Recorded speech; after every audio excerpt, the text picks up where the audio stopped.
Assalamualaikum warahmatullahi wabarakatuh. Apa kabar teman-teman semua? Saya doakan teman-teman semua dalam keadaan sehat walafiat, tidak kekurangan suatu apapun.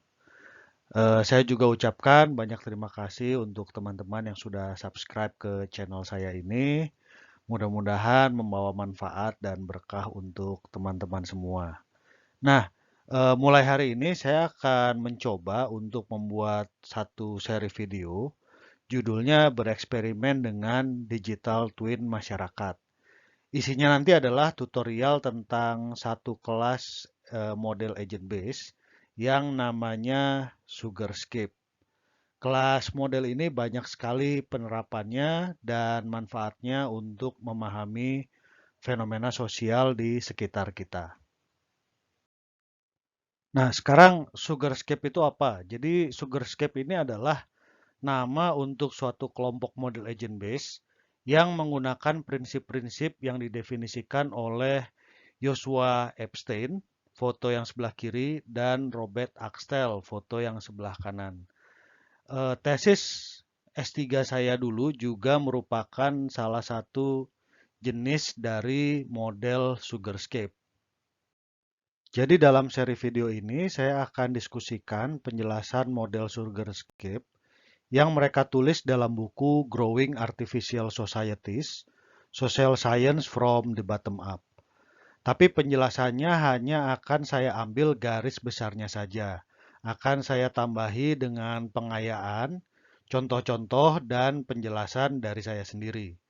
Kemudian saya akan berikan tutorial step by step untuk membuat model yang ada dalam buku ini dengan menggunakan NetLogo. Nah, kalau semua model dalam buku ini sudah kita bahas, maka kita akan lanjutkan dengan membahas extension atau model-model lain yang sudah dikembangkan dari buku ini. Saya sendiri belum tahu nanti serinya akan jadi seberapa panjang, cuma saya akan usahakan supaya bisa membuat selengkap mungkin. Oke, kita akan mulai dengan motivasi kenapa kedua orang tadi menggagas model Sugarscape. Jadi mereka membuka bukunya ini dengan menyatakan bahwa ilmu sosial itu adalah ilmu yang sulit atau kompleks. Alasan pertama adalah karena proses sosial tidak dapat benar-benar didekomposisi menjadi sub-sub proses yang terisolasi satu sama lain. Contohnya, kondisi ekonomi suatu masyarakat pasti tidak terlepas dari faktor demografi dan budaya masyarakat tersebut. Ini berbeda dengan fenomena engineering. Misalnya saja kita bisa menganalisis kenapa lampu di suatu ruangan itu tidak menyala menggunakan volt tree. Penyebabnya pasti antara bola lampunya putus atau saklarnya yang rusak atau listriknya yang tidak mengalir. Nah, masing-masing penyebab ini tidak akan mempengaruhi satu sama lain. Listrik tidak mengalir tidak akan membuat saklar menjadi rusak atau membuat bola lampu menjadi putus. Nah, sewaktu mereka menulis buku ini, sebenarnya para ilmuwan sosial sudah menyadari akan hal ini, tetapi saat itu belum ada metodologi natural untuk mempelajari proses-proses yang saling berkaitan ini secara simultan. Alasan kedua ilmu sosial dianggap sulit adalah karena banyak jenis eksperimen terkontrol tidak mungkin dilakukan, terutama eksperimen yang berusaha membuktikan hipotesa jika individu-individu memiliki perilaku A, maka di masyarakat secara umum akan terjadi fenomena B. Memang ada metodologi eksperimen yang bisa diterapkan di ilmu sosial, contohnya Stanford Marshmallow Experiment. Nah, Stanford Marshmallow Experiment ini bertujuan untuk mempelajari dampak dari cara orang merespons potensi reward di masa mendatang. Reward ini bisa jadi berupa keuntungan atau hadiah. Nah, dalam eksperimen ini anak-anak diberi sebuah marshmallow, kemudian mereka ditinggalkan di suatu ruangan. Mereka dijanjikan bahwa jika nanti saat sang eksperimenter kembali dan marshmallow-nya masih ada, maka mereka akan diberi tambahan satu marshmallow lagi. Nah, beberapa tahun setelah eksperimen, anak-anak tadi diamati kualitas hidupnya. Jadi kualitas hidup ini bisa jadi dari sisi prestasi pendidikan, kesehatan, misalnya diukur body mass index-nya maupun penghasilannya. Ilustrasinya kira-kira seperti gambar yang ada di bawah ini. Jadi garis yang merah adalah distribusi kualitas hidup dari anak-anak yang dulunya tidak sabar menunggu si eksperimenter kembali. Sementara garis yang biru adalah distribusi dari kualitas hidup anak-anak yang sabar menunggu sehingga mereka berhasil mendapatkan 2 marshmallow. Nah, dari eksperimen ini dapat disimpulkan bahwa ada hubungan antara kesabaran seseorang untuk memperoleh reward yang lebih besar dengan kualitas hidup mereka. Tapi hampir tidak mungkin kita menguji hipotesa yang sebaliknya. Misalkan kita mau menguji bahwa apakah jika semua anak saat ini memiliki kesabaran yang tinggi, maka di masa depan kualitas hidup mereka semua akan tinggi juga. Kenapa? Karena tidak mungkin kita mengontrol semua orang untuk punya sikap yang sabar. Dan selain itu banyak faktor lain yang mempengaruhi kualitas hidup. Jadi tidak mungkin kita kontrol sedemikian sehingga faktor-faktor tersebut tidak mengganggu treatment dalam eksperimen kita. Alasan ketiga adalah karena fenomena sosial selalu melibatkan manusia, sementara manusia itu adalah makhluk yang irasional. Jadi, kebanyakan penelitian sosial hingga saat buku ini ditulis selalu mengasumsikan bahwa manusia itu dia punya 2 sifat. Yang pertama namanya self-interest, artinya semua tindakannya diambil untuk mencapai kepentingan pribadinya. Manusia diasumsikan tidak akan memikirkan kepentingan orang lain saat membuat keputusan. Dia juga diasumsikan tidak mungkin mengorbankan kepentingan pribadinya, misalnya demi kebaikan masyarakat yang lebih luas. Yang kedua, manusia diasumsikan sebagai rasional aktor, yang artinya pertama, saat membuat keputusan, manusia selalu mengetahui semua informasi yang tersedia atau full information. Yang kedua, selalu mengetahui semua alternatif atau pilihan tindakan yang mungkin. Yang ketiga, bisa memperhitungkan untung rugi dari setiap pilihan secara akurat tanpa kesalahan. Jadi, kalau kita sedang menganalisis seseorang yang mau membeli kopi di sebuah supermarket, kita mengasumsikan bahwa dia akan terlebih dahulu melihat semua jenis kopi yang ada di sana. Dia akan catat harga dan ingredient dari setiap merek kopi. Kemudian dia akan banding-bandingkan setiap merek, baru akhirnya dia akan pilih merek yang memberikan manfaat paling maksimal untuk orang tersebut. Nah, nyatanya manusia itu tidak mungkin sepenuhnya rasional. Salah satu alasannya adalah karena otak manusia bisa mengalami yang namanya information atau analisis paralisis. Artinya, semakin banyak informasi yang kita punyai, maka akan semakin malas otak kita untuk mengolahnya, apalagi membuat keputusan berdasarkan seluruh informasi tersebut. Tetapi saat itu asumsi-asumsi ini penting untuk dibuat. Yang pertama adalah alasannya demi generalisabilitas. Jadi sebenarnya kita bisa menceritakan secara detail bagaimana cara orang berpikir, bertindak, dan membuat keputusan. Contohnya ada seorang penulis terkenal, namanya Napoleon Hill. Dia mewawancarai pengusaha besar namanya Andrew Carnegie.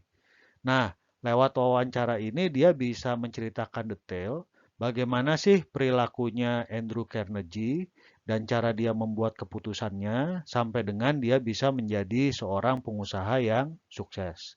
Tetapi ceritanya ini spesifik sekali, jadi tidak bisa dipakai untuk menjelaskan perilaku orang lain, misalnya perilaku pendiri Apple Steve Jobs. Yang kedua, Memang pada saat itu, metodologi yang bisa menganalisis perilaku manusia yang tidak rasional itu belum ada. Nah, salah satu metode yang waktu itu ada untuk menganalisis dampak keputusan manusia adalah conjoint analysis. Nih, contohnya kita mau menganalisis bagaimana konsumen memilih produk smartphone. Maka kita akan beri responden sebuah kuesioner. Dalam kuesioner tersebut ada fitur-fitur yang kita hipotesakan akan mempengaruhi konsumen untuk memilih produk smartphone. Di sini diasumsikan bahwa responden tidak akan mempertimbangkan fitur di luar yang sudah disediakan. Di setiap fitur akan punya variasi nilai namanya level. Contoh mereknya bisa jadi Apple, Samsung, atau Nokia. Kemudian setiap responden diasumsikan akan membuat pilihan dengan terlebih dahulu menghitung nilai kepuasan atau disebut juga sebagai utility terhadap masing-masing produk. Lalu mereka akan memilih produk yang nilai utility-nya paling besar. Nah, metode seperti ini walaupun mengasumsikan bahwa manusia itu rasional, tidak seperti manusia yang sesungguhnya, tetap berguna. Contohnya, kita jadi bisa mengestimasi pangsa pasar untuk masing-masing produk. Kita jadi bisa menentukan nilai untuk setiap fitur supaya produk kita laku di pasaran. Dan kita bisa mencari tahu fitur apa yang paling penting bagi konsumen saat memilih produk smartphone. Alasan keempat, kenapa ilmu sosial dianggap sulit? Karena manusia itu punya sifat yang beragam atau sering disebut sebagai heterogen. Orang yang usianya berbeda, cara berpikirnya juga akan berbeda. Orang yang tingkat ekonominya berbeda, maka perilakunya juga akan berbeda. Nah, pada saat buku ini ditulis, orang sebenarnya sudah tahu bahwa mempertimbangkan heterogenitas ini penting. Tapi metode yang bisa mengakomodir heterogenitas dalam masyarakat itu belum ada. Yang umum dianalisis dalam penelitian sosial saat itu biasanya disebut sebagai representatif agen. Jadi representatif agen itu sederhananya adalah kita menganalisis orang rata-rata atau orang kebanyakan. Nah, ini contohnya kita sedang menganalisis hubungan antara penghasilan orang tua dengan penghasilan anaknya setelah dewasa di Amerika. Di grafik ini, sumbu datarnya ini adalah penghasilan orang tua dalam persentil, sumbu tegaknya ini adalah penghasilan anaknya. Garis yang merah ini adalah untuk keturunan Asia, yang kuning ini untuk orang kulit putih, yang hijau ini untuk keturunan Latin, yang abu-abu adalah untuk Native American, dan yang biru adalah untuk orang berkulit hitam. Nah, dengan analisis semacam ini kita bisa bilang bahwa rata-rata orang Asia yang punya penghasilan 10% terbawah, maka anaknya nanti akan punya penghasilan rata-rata 55% terbawah. Nah, analisis semacam ini dia tidak mengakomodir heterogenitas. Salah satunya adalah karena dia mengabaikan dampak dari adanya outlier. Jadi outlier ini apa? Outlier ini adalah orang yang hidupnya berbeda dengan rata-rata. Dia antara sangat berhasil, sangat bagus, atau hidupnya sangat jelek, sangat celaka. Contoh dari outlier ini misalnya adalah Thomas Alva Edison, penemu bola lampu. Jadi dia terlahir dari keluarga yang cenderung miskin, 7 bersaudara. Waktu kecil dia juga terpaksa harus jualan permen. Tetapi di akhir hidupnya dia berhasil menjadi seorang miliuner. Jadi kalau misalkan untuk Thomas Alva Edison, orang tuanya miskin, dia posisinya ada di atas, sangat tinggi, karena dia pada akhir hidupnya sangat kaya. Nah, kenapa mempelajari perilaku outlier ini penting? Karena mestinya kita tidak akan puas untuk hanya menjadi orang rata-rata. Wajarnya kita ingin tahu perilaku apa yang harus kita lakukan supaya kita bisa hidup lebih baik daripada orang lain. Dan perilaku-perilaku apa yang mestinya kita hindari supaya hidup kita tidak lebih jelek dari orang lain atau hidup kita tidak celaka. Nah, alasan kedua, kenapa mempelajari perilaku outlier ini penting adalah karena kita bisa lihat di sejarah bahwa setiap perubahan radikal di dalam masyarakat pasti inisiatornya itu adalah seorang outlier. Contohnya misalkan Steve Jobs, pendiri Apple. Pada saat itu, semua orang yakin bahwa komputer itu hanya dibutuhkan oleh industri dan bisnis. Tetapi Steve Jobs sendiri berani menyatakan bahwa semua orang di dunia ini akan butuh komputer. Dan buktinya sekarang kita bisa merasakan bahwa masing-masing kita selalu menggunakan komputer, baik dalam bentuk PC, laptop, maupun dalam bentuk smartphone. Begitu juga dengan inovator besar yang lain di dunia, mereka pasti adalah seorang outlier. Begitu juga dengan nabi-nabi dan rasul-rasul, pasti mereka punya perilaku yang sangat berbeda dari masyarakat pada saat mereka hidup. Alasan kelima adalah karena proses sosial selalu berdinamika, tidak pernah berhenti. Tetapi metode penelitian yang saat itu sudah mapan hanya bisa dipakai untuk menganalisis kondisi saat kondisi equilibrium. Jadi kondisi equilibrium ini adalah kondisi saat tidak terjadi proses apa-apa. Kalau kita kaitkan ke ilmu alam, kita bisa bilang suatu objek berada pada kondisi equilibrium jika resultan semua gaya yang bekerja pada objek tersebut nol. Nah, di ilmu sosial contohnya seperti yang di bawah ini. Melalui analisis ini kita bisa bilang bahwa kebanyakan anak kulit putih yang lahir di keluarga kaya saat dewasa akan tetap kaya atau dia menjadi kelas menengah atas. Sementara anak kulit hitam yang dilahirkan di keluarga yang sama kayanya saat dewasa akan jatuh miskin atau menjadi kelas menengah bawah. Nah, kondisi pada saat anak dilahirkan itu merupakan suatu kondisi equilibrium karena prosesnya belum berlangsung. Sementara kondisi pada saat mereka dewasa itu juga merupakan suatu kondisi equilibrium karena prosesnya sudah selesai.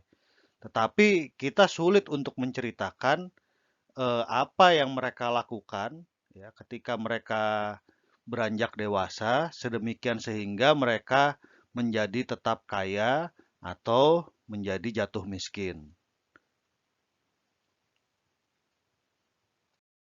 Nah, untuk menjawab tantangan-tantangan itu, dalam buku ini kedua orang tadi mencoba mengusulkan model-model agent-based dasar yang bisa kita pakai untuk mempelajari fenomena sosial, misalnya perdagangan, migrasi, interaksi antara manusia dengan lingkungan, penyebaran kebudayaan, penyebaran penyakit, dan lain sebagainya.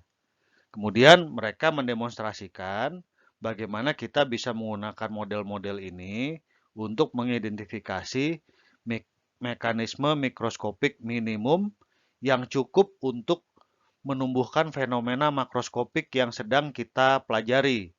Nah, hubungan antara interaksi mikroskopik dengan fenomena makroskopik ini sudah saya bahas di video sebelumnya.